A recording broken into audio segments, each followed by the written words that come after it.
surveys done by Oxford Economics and Institute for Business Value, they say that 90% of Indian businesses, Indian startups fail because they're not able to manage this team well. One, two, most of the ideas are borrowed. So these are major causes. Like when we come up with a brilliant business idea, we should really not shy away from asking questions like, does India need one more Wix paper hub? Does India need one more Oppo phone, or does India need maybe one more streaming television channel? I mean, you'll have to make sure that the product or the idea that you're coming up with, is already not there in the market. You should be able to fill the gaps. But most of the times, what we do is we try to improvise on whatever is existing. So that often doesn't work. We've seen many businesses fail, although many people want to do support.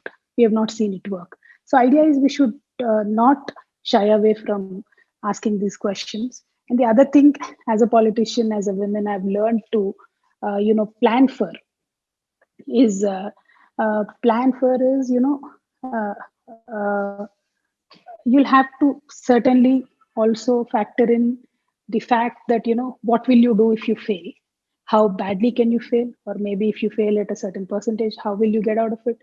Because especially for my women friends out there, I want to point this out. When a man fails, they'll say, he tried, bechara usne koshish kiya hai. But then when a woman fails, then they'll say, see, women can't do business. So it will come upon all of us as a group, as women. So we'll have to have a failure plan in place. Failure plan doesn't mean that you are bound to fail, but it only means that you know the kind of risk that you're taking, and you also know how to get out of it and make sure that you start again, and make sure that this failure becomes part of your success story one day. This failure should not stop you. So unless and until you plan for it, in this age of global era, I believe if we do not find a conducive environment in the place where we are, we can register a business anywhere else in this globe today. Maybe you can register a business in Singapore, but stay back in India, make your headquarters India, grow as a global business from here, but then take support of the global policies. The policies have been relaxed throughout the nation. There are free trade agreements today. So we don't have to think that we are limited just because India doesn't have this policy, India doesn't support that policy. This pessimism should not creep into us. Idea is to make sure we break that ceiling. Idea is to make sure that we find a way out of the current situation and still thrive and still make our country proud.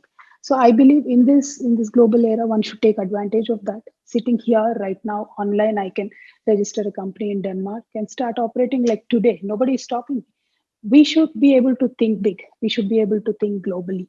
And at the same time, I want to once again reiterate that, while minding our own business, we should also mind what is happening in the society, and we should voice it out. If intelligent people, if innovators, if the cream of the society doesn't talk about this society, it is going to hurt all of us in a long run. That has been proven in history many a times, and we shouldn't be a part of that mistake, is what I wanted to say. మీకు కనుక మా video నచ్చినట్లయితే like కొట్టి share చేయండి. మా ఛానల్కి కనుక మీరు కొత్తగా వచ్చినట్లయితే సబ్స్క్రైబ్ చేయడం మర్చిపోకండి. మరిన్ని లేటెస్ట్ వీడియో అప్డేట్స్ కోసం పక్కనే ఉన్న బెల్ ఐకాన్ని యాక్టివేట్ చేయండి.